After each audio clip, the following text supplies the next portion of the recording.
Welcome to the Empowered Marriage Podcast. My name is Helen Harrison, and really rapt to have you on board. I am a relationship and personal growth specialist, and my business is Power of Change, Counselling and Coaching. Whether you've been listening to me for a short time or a long time, doesn't really matter, does it?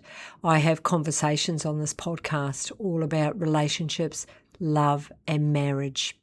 And my hope is to inspire you, whether it be to have, more effective, caring, kinder conversations where you learn how to do conflict, where you learn how to connect with your partner emotionally.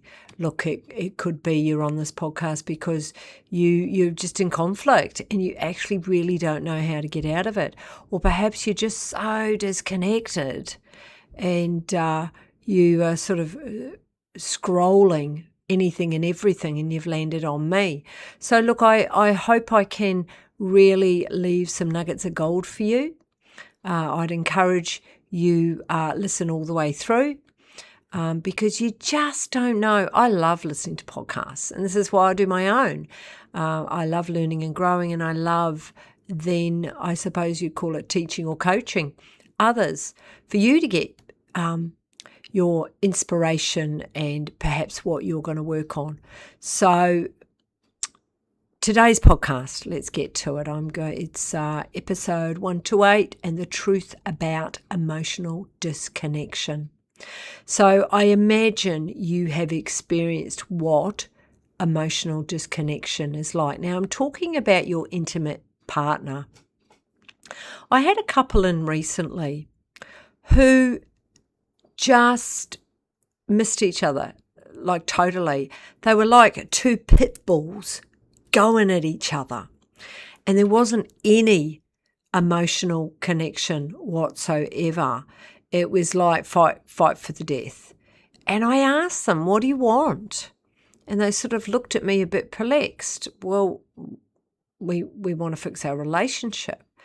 And I said, I have just witnessed you going at each other where you are name calling. You're telling your partner what's wrong with them. You're criticizing them. And they were both doing it.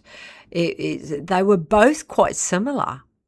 And they were sort of shocked that I had pointed this out to them, because that's very much what I do in my relationship assessment, whether it's online or face-to-face, is point out what I'm seeing. But I also, my own body lets me know and speaks to me constantly. And this couple had absolutely no emotional connection. And as the session went on, what was interesting is that humour was coming out of the male. He found it quite humorous. And the female became quite emotional. And the more emotional she became, almost more humour he had. And I could see that was a coping mechanism. And something, he explained to me, it was something that he'd done from quite a young age. So a lot of what I do is help people with their patterns, but that's what I'm not talking about today. I'm talking about emotional disconnection. If you have emotional disconnection, you need to look at it, because you can end up like flatmates, roommates, housemates. You're just raising kids together. There isn't actually any emotional connection, which is primary in your intimate relationship. It is so very, very important. And so my first point is emotional disconnection. It's very, very gradual. It isn't like overnight. You wake up one day and you're disconnected. It's something that slowly happens without sometimes you even realizing. It's, say, for example, the missed conversations.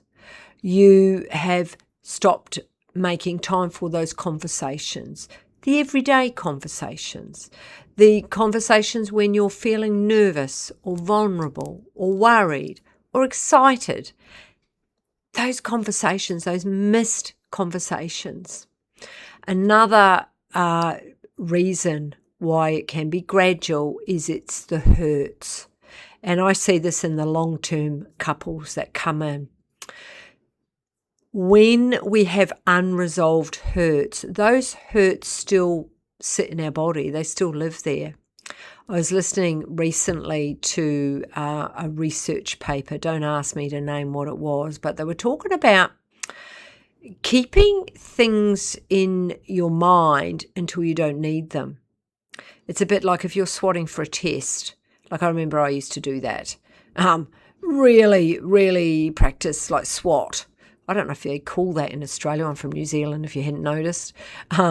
And, you cram and you keep it in the mind. You keep it at the front. You keep it at the forefront. It's a bit like unresolved issues and hurts. This isn't how they explain this research, but this is my interpretation of it. So it never, ever gets put to bed. It never gets healed. It never gets accepted. And when you're accepting it, it doesn't mean you think it's right, but it's being able to get to a place where you can let it go. And when you can let it go, that's no longer within you. Because if you're keeping it, if you're holding it like a squirrel, those squirrels in England, they keep their nuts for winter. It's a bit like, hurts. And look, people come in and they can, in 1996 and in 1999 and then in 2005, and they can tell me the dates of these particular hurts. So if you want more connection with your partner, you've got to heal those. You've got to move them. You've got to let them know, let them go. You've got to transcend them, whatever language you want to put to it. I've spent a number of decades letting go of my unresolved hurts. And gosh, it's so worth it. Anyway, another reason why we can have emotional disconnection in your intimate relationship is chronic stress. If you've got a lot of chronic stress, you can have illness that comes with that. But with chronic stress, you're very hypervigilant. You can get triggered quite easily into the fight, flight, freeze. And with chronic stress, you don't let people in. You really don't. I remember in my 40s, I had chronic stress and I had health symptoms. And I was very much emotionally disconnected from my ex-husband. It's not helpful. So if you've got chronic stress, it's you've got to work through that so that you can bring more connection in. And something that the Gottmans talk about is the opportunities of turning towards. So when you are have an emotional disconnect, those times that you turn towards those opportunities, it's often you miss them and you miss them and you miss them. Particularly chronic stress, or if you're on your phone or you're bringing work home, you're not going to notice perhaps when your partner is wanting to make a bid for connection, wanting to turn towards, and you're not available, you're not present. You're perhaps in the future, you're in the past, but you're not in the here and now.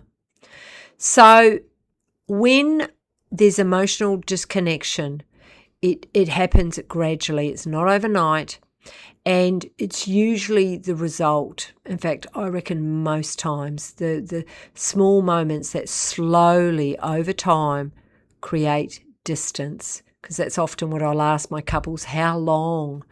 And 6 months, a year, 2 years, 3 years. There's not one that fits all, but this is something about emotional disconnection. It really is a gradual thing.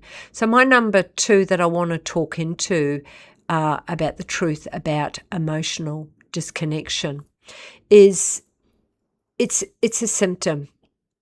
It isn't actually the real problem. I won't say if it's surface, because it's not, because it's extremely painful when you are emotionally disconnected.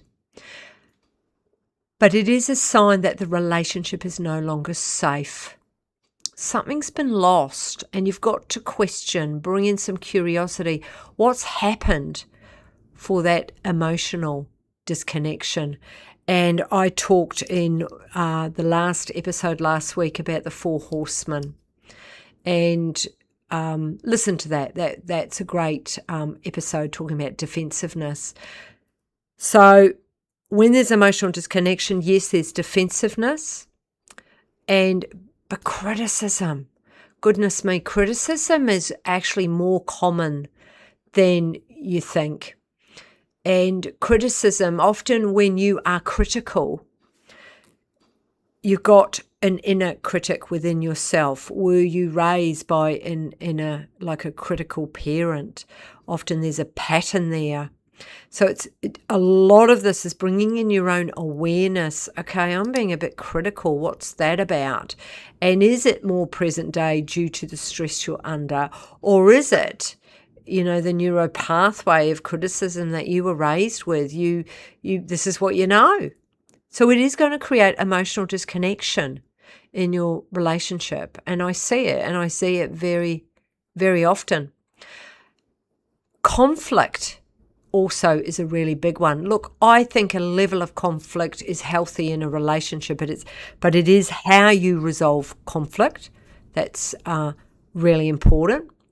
And perhaps have a look at that. I've tapped into that in episode 126, where I talk about conflict. Have a listen to that one. So that's a couple of episodes before this one. But conflict is a protective behaviour. It often isn't the root issue. When you can understand what's actually happening underneath these behaviours, so if you're critical, if you're defensive, if you withdraw, if there's conflict, what is under it? I want you to imagine a fruitcake for a minute. So you've got a fruitcake. Top of the fruitcake has got icing. And in the fruitcake, there's nuts and cherries and almonds and sultanas and all the beautiful things that make up a fruitcake. So the top is the icing, which could be the anger or the criticism or the defensiveness. But let's go into the fruitcake. What's really under it? And yes, I've talked about sultanas and cherries and almonds, but is it not being seen, not being validated, not being heard, not being understood? We have to get to the root of what is actually going on. And when there's emotional disconnection, there's a lot of hurt. And you as partners can play it out differently. And, whether I'm just trying to think where to go because my mind's going, oh, we'll go there, or my mind's going there. But no. Look, a real typical emotional disconnect is the man, and look, I'm very stereotyping, so just take this with a grain of salt. Look, the man, he can withdraw or get walled off, like put walls up, before he's got angry and before he's perhaps become a bit argumentative. And the woman, she has shut down. She withdraws. She protects herself. Look, this is very generic. So many different patterns that go on in relationships, and where this emotional disconnection can begin to really break the relationship down.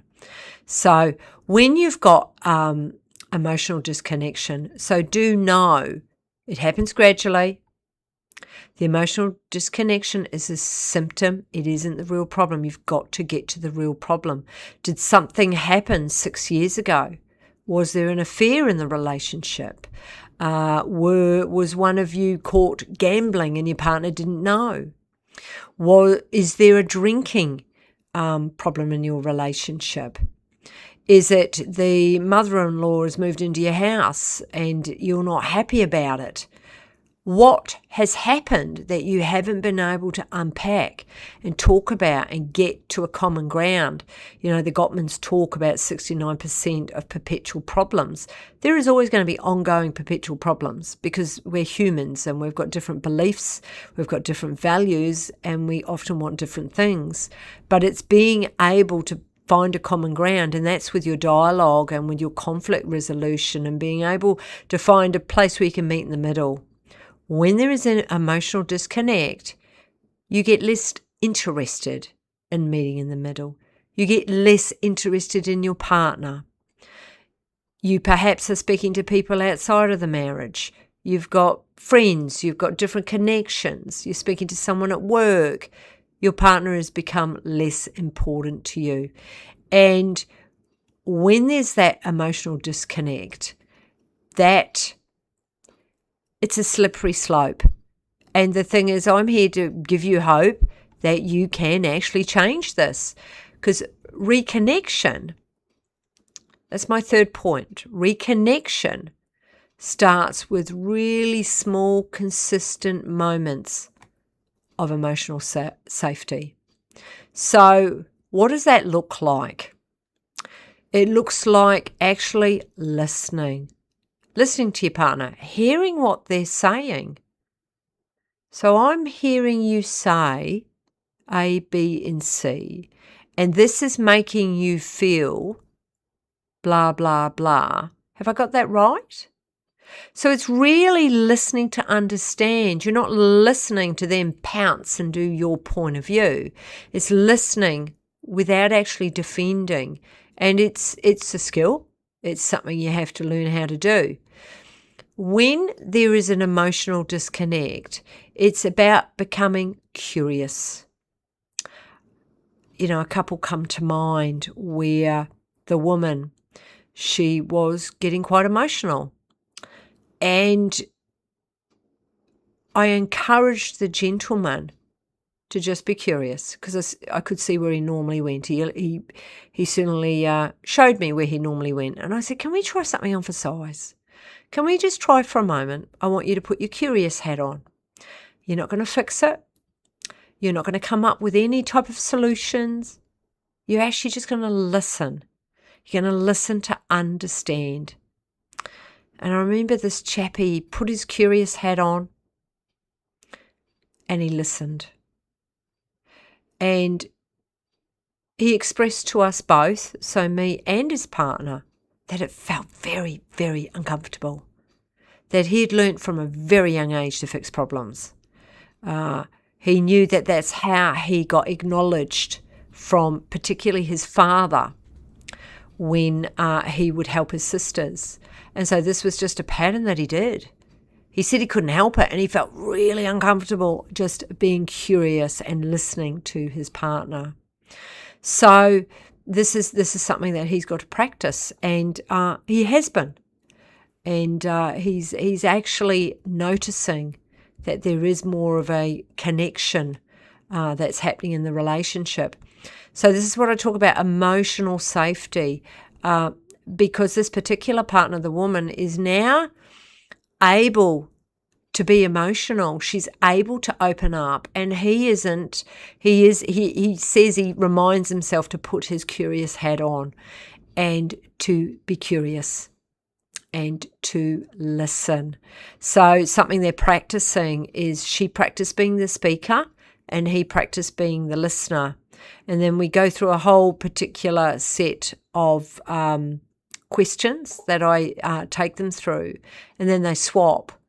And, the male then becomes the speaker and the woman becomes the listener. It's a very powerful process to help with conflict, but also to begin increasing connection, that emotional connection, because you can't manufacture that. That's not something you do in your head. It's something that comes with sitting, listening, validating, hearing to understand, and being really present. So being mindful, being in the moment. So emotional safety, it's like a bank, and you're going to put, emotional tokens into your partner's bank.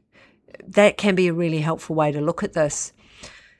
Another way to reconnect with small, consistent steps is to really express appreciation, not in a way that's so sort of artificial or not real, but hey, really loved this morning I was really rushed, but, I got the family breakfast and I really appreciated it when you thanked me for that. So it's having gratitude, but it's when you've been in the defensiveness and the criticism and all that I talked about earlier, you forget, gratitude is one of the most easiest emotions to create within yourself. I know over the years when I've been going through really difficult chapters, I have known that. And so appreciation, like look at the rainbow or smell the beautiful morning air, or just feeling your feet in your shoes and having appreciation for the comfortable socks and shoes that you got on. Look, really simple things, but bringing in some gratitude and appreciation. Look, another thing I do want to tap into is being able to intentionally choose connection every day. I'll be honest, I'm a bit gobsmacked when I ask couples how often they connect every day and how long for. Now, some couples, they don't connect at all. It'll be a hello and a goodbye. So how do you create a close, intimate, emotional relationship with someone if you aren't intentionally putting in the energy? So intentionally choosing connection every single day, I believe, I just think it's crucial. And it's, the Gottmans, they talk about that, those bids for connection and, call it that. Have a conversation with your partner and say, look, I'm going in for a bid for connection. I'm going to start practicing this. Look, all of this is just different ways. I would encourage you to just pick one strand, pick one thing that you're going to focus on, share it with your partner, and let them know that you are going to start focusing on this, because it's bringing in awareness. When you have awareness, you can then start to change what's happening in your relationship. And if you're wanting more emotional connection, there has to be awareness, because you've got to recognize how the disconnection happened.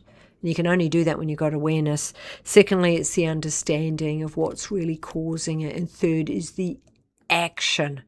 How can you begin reconnecting? And my thing is, I don't want you to get overwhelmed. It's picking something, just something. I love the expression, move your arms and legs in the direction of what you value. So if you value this relationship and you want to have emotional connection, you've got to put in the time, energy, and the action into it. And look, if this has stirred things in you and, well, that's all well and good, Helen, we're not in an overly great way. Look, go on my website, powerofchange.com, and look, sign up for a relationship assessment. And we can do a bit of an assessment on your relationship. I do need you both. And we can have a look at where you are in all areas of your life. Because if your relationship isn't right, don't you find that it affects your working world, it affects you mentally, it affects you physically, you haven't got the energy health-wise, you're not into so much cooking good meals, it affects how short-tempered you are, with your kids. I believe it affects absolutely everything when your relationship isn't great. And all I would say is don't leave it. I'm all about helping relationships thrive. And sometimes we get stuck and sometimes we do need a bit of a hand. Anyway, I have run out of time. I do love a bit of a chat. And all I would say is thank you so much for listening to the Empowered Marriage Podcast. And, if you enjoyed this episode, please subscribe and leave a review. And perhaps somebody in your world who might benefit from this. And, let them know about me. If you're looking for resources, go on to powerofchange.com.au. There's some great resources on there. But until next time, remember, I'm all about helping relationships thrive. And, I also think, making relationships thrive one conversation at a time. I'll see you next time on the Empowered Marriage Podcast.